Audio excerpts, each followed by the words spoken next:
8, 7, 6, 5, 4, 3, 2, 1, 0. Plus 5 seconds. Lift off normal. Here we have a majestic liftoff of LVM-3 M4 rocket carrying India's prestigious Chandrayaan-3 spacecraft. P2 tracking. प्रज्वलन और सफलतापूर्ण उत्थापन LVM-3 M4 rocket का। यह भीमकाय rocket आसमान को चीरते हुए अपनी भयानक दहाड़ से चारों ओर कंपन उत्पन्न कर रहा है। इसे हम यहाँ महसूस कर सकते हैं और यही दहाड़ है जो वैज्ञानिकों को रोमांचित करती है। LVM-3 के उत्थापन के साथ ही हमारे अंतरिक्ष यान चंद्रयान-3 की चंद्रमा की यात्रा प्रारंभ हो चुकी है। As the rocket is soaring through the clear skies, every second moving closer to the accomplishment of the most important milestone in its mission to moon. Every Indian witnessing the launch live is content with the feeling of watching history in the making.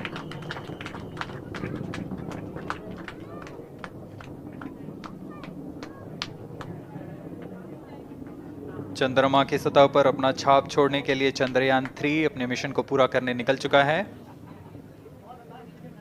वर्तमान में दोनों S-200 step on booster सामान निष्पादन करते हुए अपनी निर्दिष्ट कक्षा की ओर बढ़ रहे हैं। The S-200 motors thrusting simultaneously, generating a peak thrust of close to 6,000 kilonewtons in vacuum. They are made of HTPB-based solid propellant. 204.5 tons in each strap-on. Close to 2 tons of propellant being burnt each second. S-200 strap-on boosters का कुल प्रज्वलन काल 126 second का है और अभी अभी घोषणा की गई L110 स्टेज का भी प्रज्वलन शुरू हो चुका है। Apart from the strap-ons, the core stage has also commenced its operation. This stage, based on combination 200 stages are separated of hypergolic earth storable liquid propellants UH-25 and N2O4. Now the S-200s have been separated. घटनाक्रम के अनुसार इस यान से S-200 strap-on boosters को सफलतापूर्वक पृथक कर दिया गया है। यह काम सेपरेशन मोटर्स की मदद से किया जाता है। इसके बाद L110 तरल नोदक पर आधारित और विकास इंजन के साथ यह चरण सामान्य निष्पादन करता हुआ अपने उद्दिष्ट कक्षा की ओर बढ़ रहा है।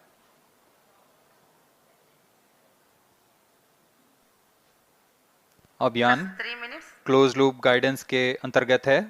L110 stage performance normal.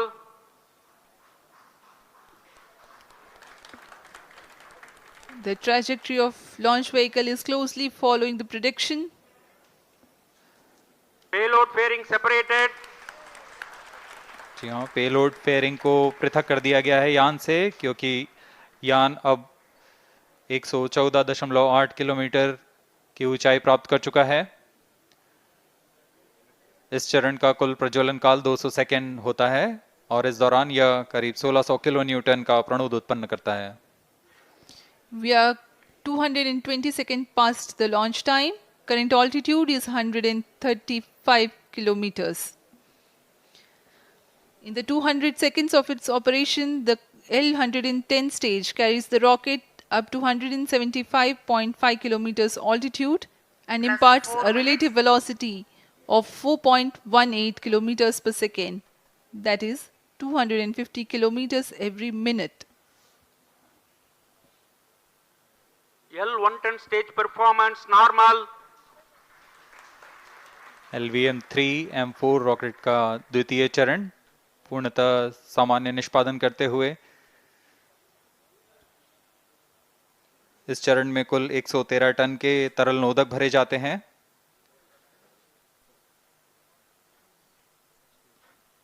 N2O4 तथा UH-25 अर्थ स्टोरेबल प्रोपेलेंट को ईंधन के रूप में प्रयोग किया जाता है इस चरण में।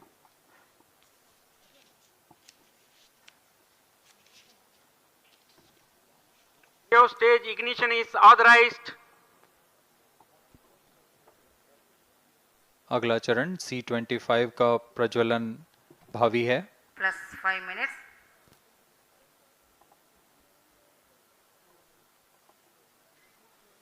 L1 stage thrust cut off and separated. To C25 ignition command. 25 ignition confirmed. That's a piece of really good news that the third stage has started its operation. The C25 stage has been ignited. जी हाँ, एक बहुत ही जटिल प्रक्रिया होती है cryo engine का ignition, और इसके प्रज्वलन के साथ ही तालियों की गड़गड़ाहट से गूंज उठा है मिशन नियंत्रण कक्ष। तृतीय चरण C25 वर्तमान में प्रणोद उत्पन्न कर रहा है। पूर्णतः सामान्य, सभी तंत्र पूर्णतः सामान्य हैं। 118 kilonewtons thrust in vacuum is what the stage develops with its 28.6 tons propellant combination of liquid hydrogen and liquid oxygen. Present Cryo altitude stage is close. performance normal. तृतीय और यह अंतिम चरण है इस यान का C25। यह क्रायो ईंधन पर आधारित चरण है जिसमें लिक्विड हाइड्रोजन, लिक्विड ऑक्सीजन का इस्तेमाल होता है। इसमें कुल 28 टन का क्रायो ईंधन पूरी सुरक्षा तथा सावधानी के साथ भरा जाता है। इस चरण में 186 किलोन्यूटन का प्रणोद उत्पन्न होता है और यह करीब 640 सेकंड तक प्रज्वलित रहेगा। इसमें दिशा नियंत्रण के लिए इंजन जिम्बल का इस्तेमाल किया जाता है। क्रायो ईंधन का विशिष्ट आवेग 446 सेकंड के करीब होता है।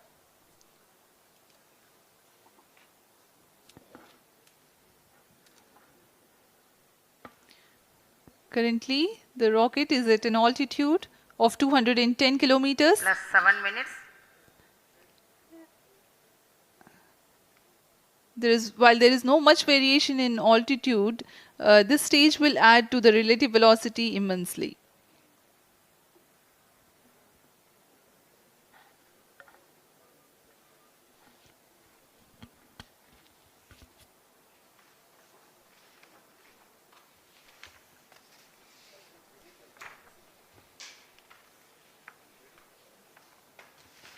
Cryo stage आइए performance अब आपको normal. पेलोड के बारे में जानकारी देते हैं। लैंडर मॉड्यूल्स पे कई वैज्ञानिक प्रयोगों के लिए पेलोड्स लगाए गए हैं।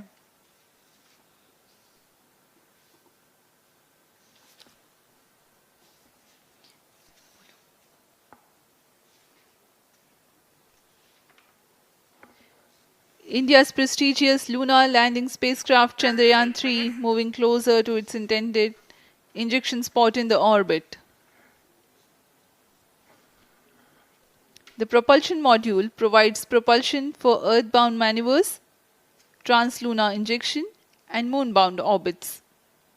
It also has a payload to study the spectral and polarimetric measurements of Earth and lunar orbit. The abbreviated name of the payload is SHAPE.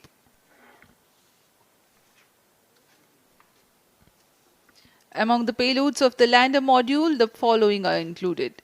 A landwehr probe called Rambha to measure the near-surface plasma density, that is the density of ions and electrons, and its changes with time. The second payload is Chandra's Surface Thermophysical Experiment, or CHASTE, to measure thermal properties of lunar surface near polar regions. To measure the seismicity around the landing site and delineating the structure of the lunar crust and mantle, payload ILSA is there. The rover, after its descent, will further the Cryo scientific stage study performance objectives normal. through its own payloads. For better understanding of chemical and mineralogical composition of lunar surface, LIBS, or laser-induced breakdown spectroscope, is included. Another payload is the alpha particle X-ray spectrometer. जी हाँ, lander module में 3 payload हैं, rover में 2 और propulsion module में 1 payload भेजा गया है। चंद्रयान 3 के स्वदेशी लैंडर और रोवर में नितभारों का इस्तेमाल किया जा रहा है। यह अंतर्ग्रही मिशन के लिए भी आवश्यक तकनीकों का प्रदर्शन करेंगे। लैंडर के पास यह क्षमता है कि वह चंद्रमा की उबड़-खाबड़ सतह में भी बड़ी सावधानी से उतर सकेगा और रोवर को बाहर लाने के लिए और संचार सुविधाएं प्रदान करने के लिए सक्षम होगा। चंद्रयान 3 के लैंडर और रोवर में कुल 6 नितभार हैं। Radio astronomy of moon bound hyper sensitive ionosphere and atmosphere, जिसे शॉर्ट में रंभा कहा जाता है, यह चंद्रमा की सतह के पास प्लाज्मा के घनत्व तथा समय के साथ बदलाव का मापन करेगा। इसके बाद चंद्र सरफेस थर्मोफिजिकल एक्सपेरिमेंट चंद्रमा के ध्रुवीय सतह के आसपास की थर्मल प्रॉपर्टीज का मापन करेगा। Instrument for lunar seismic activity landing site के आसपास के क्षेत्र में भूकंप जैसी गतिविधियों का पता लगाएगा। रोवर में चंद्रमा की सतह के तत्वात्मक विश्लेषण के लिए लेजर इंड्यूस्ड ब्रेकडाउन स्पेक्ट्रोस्कोप और अल्फा पार्टिकल एक्सरे स्पेक्ट्रोस्कोप इसका इस्तेमाल किया जा रहा है। एक बहुत ही दिलचस्प वैज्ञानिक नितभार है shape स्पेक्ट्रोपोलैरिमेट्री of habitable planet earth, जो कि चंद्रमा से पृथ्वी से परावर्तित नियर इंफ्रारेड किरणों का विश्लेषण दूसरे जीवन सहायक ग्रहों को खोजने में मदद करेगा।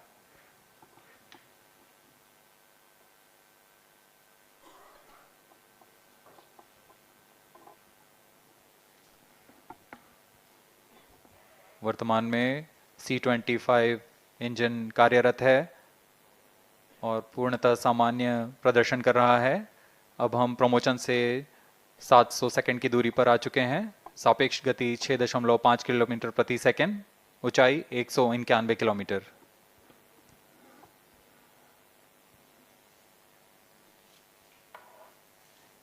As we have told you about the Chandrayaan 3's upgrades in the aspects of enhanced robustness through extensive ground tests and simulation.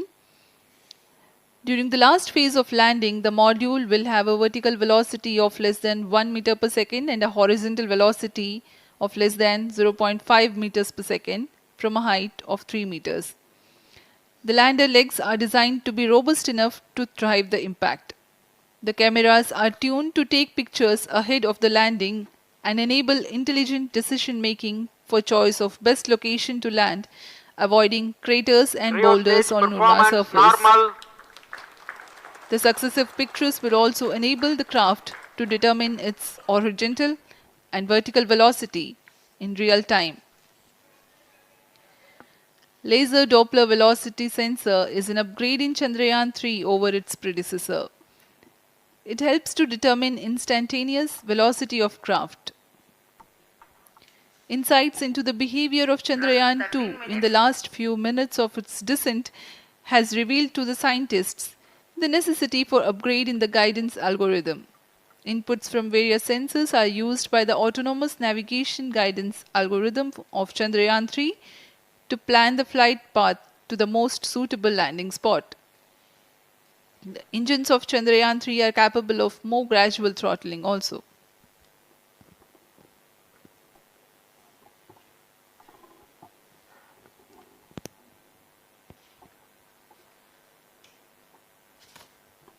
वर्तमान में हम प्रमोशन से 817 सेकंड की दूरी पर आ चुके हैं। करीब 950 सेकंड पर तृतीय चरण क्रायोजेनिक इंजन को शट ऑफ कर दिया जाएगा।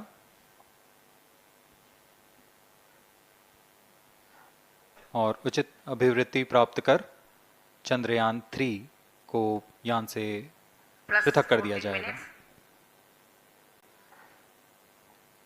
चंद्रयान 3 को LVM-3M4 द्वारा एलिप्टिकल पार्किंग ऑर्बिट में लॉन्च करने के पश्चात 170 किलोमीटर की पेरिजी पर क्रमशः 5 बार मैन्यूवरिंग कमांड दिया जाएगा। 5वीं बार में यह पृथ्वी से चंद्रमा की ओर प्रस्थान करेगा, जिसे हम ल्यूनर ट्रांसफर ऑर्बिट के नाम से जानते हैं।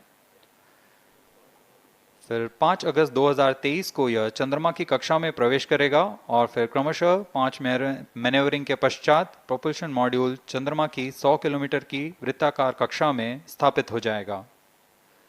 यहाँ यह उचित समय और अभिवृत्ति में लैंडर मॉड्यूल को पृथक करेगा और 23 अक्टूबर 2023 को चंद्रमा की सतह पर लैंडिंग की प्रक्रिया शुरू की जाएगी।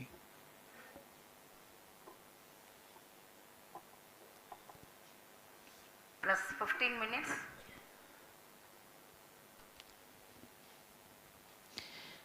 We have come close to 900 seconds after the launch. Currently, the C-25 stage is thrusting.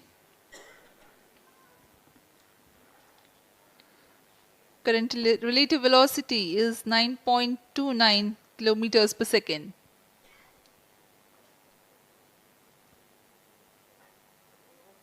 जी हाँ, कुछ ही क्षणों में हम देखेंगे तृतीय चरण LVM-3M4 रॉकेट का चंद्रयान को उद्दिष्ट कक्षा की ओर ले जा रहा है और उद्दिष्ट कक्षा प्राप्त होते ही और उचित अभिवृद्धि प्राप्त होते ही चंद्रयान 3 को अंतक्षेपित कर दिया जाएगा। Cryo stage thrust cutoff.